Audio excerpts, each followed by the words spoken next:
that they believed the Earth was being invaded from an off-planet species called the Archons. The Archons were like an intergalactic spiritual parasite that invades the minds and psyches of common people, turning them into a type of psychopath.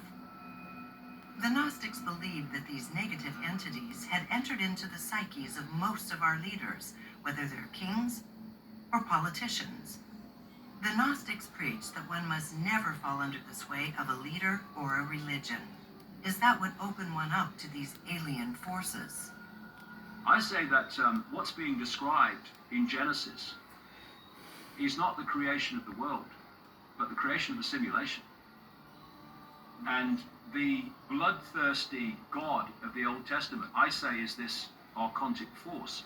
And the Gnostics described how, in very similar terms, although from another angle, as the Bible talks about how the sons of God, actually the sons of the gods in the original text, interbred with the daughters of men and basically changed the human race. What the Gnostics do is talk about basically the same thing in the Nag Hammadi texts, but they talk about the infusion as a result of this of what they call the counterfeit spirit. The counterfeit spirit is, for me, an expression of this distortion. And the common theme through the ages of some force of good and some force of what people call evil battling for supremacy. When people talk about they have a dark side, I say that's this counterfeit spirit. And the Native Americans have this concept of two wolves inside people.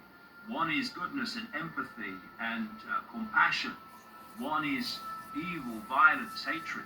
And they say, which wolf wins? The one you feed the most. And of course, we have a society in this fake reality specifically designed to make us feed the counterfeit spirit, which is this archontic distortion, as I call it, influencing human behavior and human perception. And it's a frequency band. It has to be, because it's a manifestation of the archontic frequency band. In his letters, Paul is describing the Gnostic theory of alien intrusion, archon intrusion into the human race, and warning us about these extraterrestrial beings that seek to take over our souls. The Zadokим are the ultra-righteous wing of the Essene movement.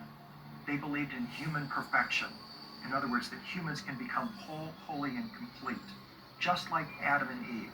In the Gnostic belief, in the Garden of Eden story, Adam and Eve did not have bodies of flesh and blood. They had light bodies. And as a punishment, the Old Testament God Yahweh created coats of skin for humanity, the flesh and blood bodies that we inhabit. The Gnostics were intent on reclaiming our original primordial light bodies. This is what the Zadokim referred to as perfection, returning to our original perfection. And this is very difficult for some people. They look at this and think, well, who are you to become perfect? Nobody's perfect. But the Zadokim believed that humans could transform themselves into perfect light beings, actually returning to our original condition. Gnosticism was attacked and destroyed by Christian orthodoxy because it claimed it possessed the secret teachings of Jesus, of the living Jesus, the risen or resurrected Jesus. Gnosticism also promotes the idea that any individual can have a direct, personal, and visionary experience with the risen Christ. If you can have that, what do you need a pope for? What do you need a priest for? What do you need a church hierarchy for? You don't. The church sells the past Jesus, the past actions. Gnosticism says, let's go into the future. Let's move forward.